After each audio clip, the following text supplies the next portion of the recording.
Hola, bienvenidos a un nuevo episodio. El día de hoy tenemos a un nuevo invitado y me gustaría que él se presentara. A ver, Saludos. preséntate. Mi nombre es Pedro Miguel Rosado Alvarado, soy de Puerto Rico y pertenezco a la primera iglesia bautista de las Cruces en Caguas, Puerto Rico. Ok, si ustedes lo escuchan con ese acento, ¿verdad? Es porque ya les dijo es de Puerto Rico. Y me gustaría preguntarte, Pedro, bueno, ya llevamos años de conocerte, conocemos a la güera, que es tu esposa, que ustedes no la pueden ver, pero está aquí detrás de las cámaras cuidando a su esposo y todo, ¿verdad? Entonces, ¿cómo fue que conociste al Señor? ¿Nos puedes compartir un poquito, Pedro? Pues yo nací en la iglesia, o sea, yo nací en una familia pues, que era cristiana y mi abuelo era pastor precisamente en la iglesia donde fue mi niñez y crecí. Y realmente pues sí pasaba como en la Biblia, ¿verdad? Que decían, mis oídos te han oído, más Ujú, ahora mis ojos te ven. Es cuando por fin a los 9 años acepté al Señor como mi Señor y Salvador, ¿verdad? Fue ujú, bien joven ujú, y recuerdo que un año después, ¿verdad? Después de tomar el discipulado y todo lo que eran las clases bíblicas, pues tomé la decisión de bautizarme y desde ahí trabajamos en la iglesia. ok. Ahorita que tocaste este punto, Pedro, fíjate que yo he escuchado que es muy peligroso a veces para las personas, como dicen tú, que nacieron en la iglesia, ¿verdad? Nacieron Ujú, en familia cristiana, porque muchas veces dicen, pues voy a la iglesia porque van mis papás o porque a los adolescentes los ujú, obligan a ir. Y he escuchado a personas que cuando no estaban en la iglesia me dicen hasta la fecha exacta de cuando se ujú. convirtieron al Señor. ¿Tú qué piensas respecto a esto que te estoy comentando? Pues yo pienso que muchas veces es complicado para las personas que realmente pues tenemos una experiencia, ¿verdad? Cristiana desde nuestra niñez, Uh -huh. porque nos acostumbramos a lo mejor a los servicios, nos acostumbramos a ir constantemente a la iglesia y sin querer los hermanos y las personas que están alrededor de nosotros Uh -huh. tienen una alta expectativa de nosotros Ok. como personas y tienen un pensamiento, yo pienso que hasta erróneo, Uh -huh. de que nosotros debemos ser santos hasta cierto punto. Uh Y -huh. yo creo que también, al igual que todas las personas que conocen al Señor, al nosotros aceptar al Señor como nuestro Señor y Salvador, comienza un proceso en nuestra vida. Uh -huh. Un proceso de conocerle, un proceso de día a día tener una experiencia más cercana con Él. Y como decía Pablo en una de sus cartas, no es que yo sea perfecto, pero me encamino y todos los días busco ser mejor como persona y como cristiano y como ser humano. Ok. Está como esta parte, ¿verdad? De que tú lo mencionaste. Tu abuelo fue el pastor, entonces, Pedro, Sí, tienes que ser pastor, ¿verdad? Porque tu sí, abuelo no. fue pastor y Uh-huh. puede pasar esto en las iglesias.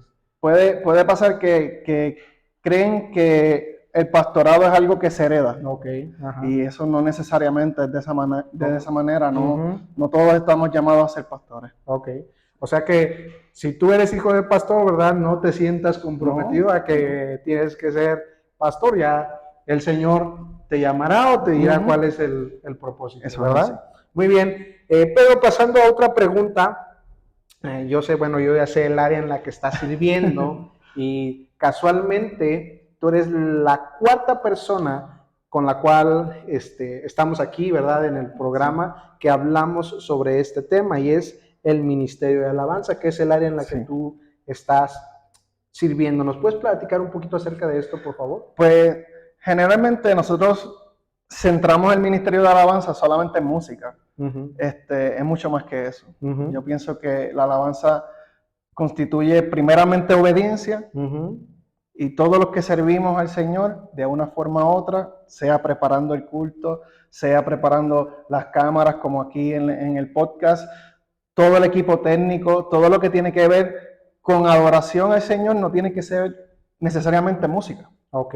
Pero sí, el área de la música ha sido el área donde el Señor me ha llamado y es donde yo he estado perseverando hasta el momento. Uh -huh. Pero no se limita a eso. Ok. De que muchas veces los músicos en las iglesias vemos limitamos el ministerio que Dios ha puesto en tu, Ujú. en tu corazón porque simplemente tocamos un instrumento. Y no creo que sea Ujú. esa la manera. He sido maestro de caballeros, maestro de niños, de jóvenes. He estado sirviendo como líder de juventud a nivel nacional en Puerto Rico, en la Juventud Bautista. Ujú. He visto cómo Dios ha sido fiel conmigo y ha seguido transformándome durante el ministerio y no se ha limitado a simplemente un instrumento y simplemente a tocar frente a la iglesia. Ok, Eso es, yo creo que limitar lo que Dios puede hacer en nosotros. ok. Fíjate que casualmente, bueno, no casualmente, ¿verdad? Sino las personas que he entrevistado con respecto a este tema del Ministerio de Alabanza me dicen lo mismo, ¿verdad? No se enfoca nada más a tocar un instrumento. Un amigo de hecho me dice, muchas veces en la iglesia servimos en algo más que porque te guste, por necesidad, por obediencia, ¿verdad? Si tu pastor o tu pastora tiene una necesidad y tiene que cubrir un área y te pide, a ver, oye, te voy a encargar esto, a veces no es, ay, cómo me gusta, ¿verdad? Esta área, pero en obediencia lo hacemos, porque es lo que me estás comentando tú. ¿Qué opinas de esto? Pues mira, es como estás diciendo, muchas veces a los ministros de alabanza o a las personas, a los músicos específicamente, porque no quisiera decir ministros de alabanza porque se abre mucho la conversación. Ajá. A los músicos específicamente es complejo porque todo el tiempo nos están viendo al frente. Todo el tiempo vemos el culto desde otra perspectiva. Okay. Mientras todo el mundo ve el culto para el frente, ¿verdad? Nosotros estamos viendo el culto de cómo las personas alaban, cómo las personas tienen diferentes experiencias durante el culto, cómo personas físicamente tú ves que llegan cargadas y cómo limitar el poder que tiene Dios a través de la música. Esas personas que a lo mejor llegaron cargadas, tú puedes ver cómo a medida que va pasando el culto, su cara cambia a gozo, o cómo derramaron lágrimas y el Señor los consoló. Y puedes ver literalmente el Espíritu Santo trabajando en las personas, pero también puedes ver personas que llegaron con mucho odio, mucho rencor, y se acaba el culto y siguen con igual, ¿verdad? Sí, siguen con el mismo rostro. Y te hace preguntarte también y prueba tu fe como cristiano, porque tú dices, ¿cómo una persona que llegó de esta manera puede salir igual si tuvo un encuentro verdadero con Dios? Claro. Y verdaderamente cuando Dios nos llama, no se limita a simplemente un instrumento. Vuelvo y lo digo porque esa no es la comisión que nos ha dado. Es llevar la palabra y hacer discípulos a las naciones. Perfecto. Así que muchas veces nosotros los músicos limitamos lo que Dios puede hacer en nosotros porque simplemente tenemos un talento.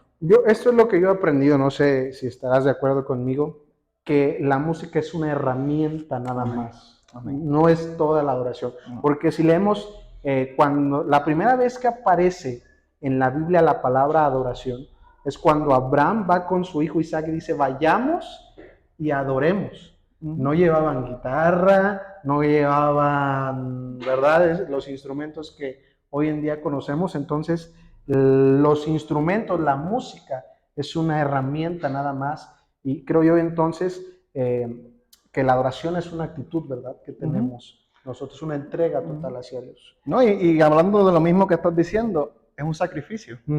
Precisamente Abraham iba a sacrificar el sueño que Dios había depositado en él. Sí, lo máximo, lo mejor. Y contrario a lo que muchas personas piensan que era un niño lo que llevaba, no era un niño. No, era ya una persona, un joven, ¿verdad? Sí, era más que un joven, era la promesa que Dios había depositado sobre él. Y como él en obediencia dice, pues, si tú me lo entregaste, pues, y es lo haremos. Lo que tengo que hacer. Ahí es donde está la adoración. Ok. En la obediencia. La obediencia, muy bien. Pedro, para ir casi terminando, 2 preguntas más. No sé en Puerto Rico, te voy a hablar desde mi experiencia en México. pero siento que uno de los ministerios más golpeados, hablando pues del tiempo que yo llevo sirviendo, es el ministerio de alabanza. En México el ministerio de alabanza es muy golpeado, uh, golpeado en el sentido de que el enemigo, ¿verdad? Golpea mucho a las personas que están sirviendo en este ministerio. No sé en Puerto Rico cómo sea, es igual, es diferente, y si es así, ¿por qué crees que sea uno de los ministerios más zarandeados, ¿verdad? Que encontramos. Yo pienso que como te estaba comentando ahorita, Ajá. Al ser un ministerio que está todo el mundo viendo de frente, es más evidente. Es más evidente en lo que está pasando. No necesariamente es que son los más que el enemigo ataca, porque eso sería erróneo. Okay. Dios está con todos nosotros y por lo tanto el enemigo no se agrada de que nosotros estemos sirviendo al Señor. So, yo pienso que igual que ataca a uno de nosotros, ataca al que limpia la iglesia, sí. ataca al que predica. Lo único que, como nosotros estamos todo el tiempo al frente, es evidente porque, el hermanito, Kane faltó el domingo, Kane faltó el domingo, no, Kane está mal. Kane dejó de tocar 2 semanas, Kane ya no ama a Dios. Sí. Y no necesariamente le dan la llamadita a Kane y dicen, Kane, ¿estás bien? ¿Qué está pasando? ¿Qué está pasando en tu corazón? O mira, te extrañé el domingo. Y no solamente se limita a los músicos, no hacemos eso también en la iglesia. Faltó el hermano fulano de tal que está en ¿verdad? Que generalmente se dice, los hermanos como que cogen una esquinita en la iglesia. Y contestando tu pregunta, parece ser más evidente que el ataque del enemigo es hacia el ministerio de alabanza. Ocurre lo mismo en Puerto Rico. Yo pienso que en donde quiera que nosotros tenemos personas que decidieron dedicar su vida al Señor y decidieron no donar, sino ofrecer sus talentos y todo lo que tienen ante el Señor. Yo creo que ahí el enemigo no se agrada de eso. Y pues por lo tanto, el Señor también prueba nuestra fidelidad. Y el Señor está buscando adoradores, dice la palabra, que la adoren ¿qué? Sí, en espíritu y en verdad. Y el espíritu va más allá del cuerpo. Va en tus deseos, tu ánimo, todo lo que involucra tus emociones, todo lo que no es físico, es tu espíritu. Así que yo entiendo que la adoración, lo que te está diciendo con esa palabra es, no solamente adórame con sacrificio físico, sino también sacrifícame tus sueños, como Abraham. Sacrifícame tu sabiduría, sacrifícame a lo mejor la posición donde tú estás ubicado, porque yo me voy a glorificar porque se trata de mí. El sacrificio se trata de Dios y nunca se ha tratado de nosotros, de lo que yo puedo alcanzar, sino de lo que Dios puede alcanzar a través de mí. Muy bien. Yo creo que hemos sido bendecidos, ¿verdad? Con esto que Pedro ha estado compartiéndonos. Pedro, por último, estuve en una conferencia para personas de alabanza, ¿verdad? Para personas que sirven en esta área. Y uno de los puntos que tocaban más es a veces el ego que puede generarse en las personas que estamos sirviendo en esta área. ¿Por qué crees que se da esto, Pedro? Yo creo que tiene que ver con lo que dices que estamos al frente, ¿verdad? No sé, explícanos un poco de esto. Es peligroso en cualquier área de la iglesia, en confiar en mis habilidades.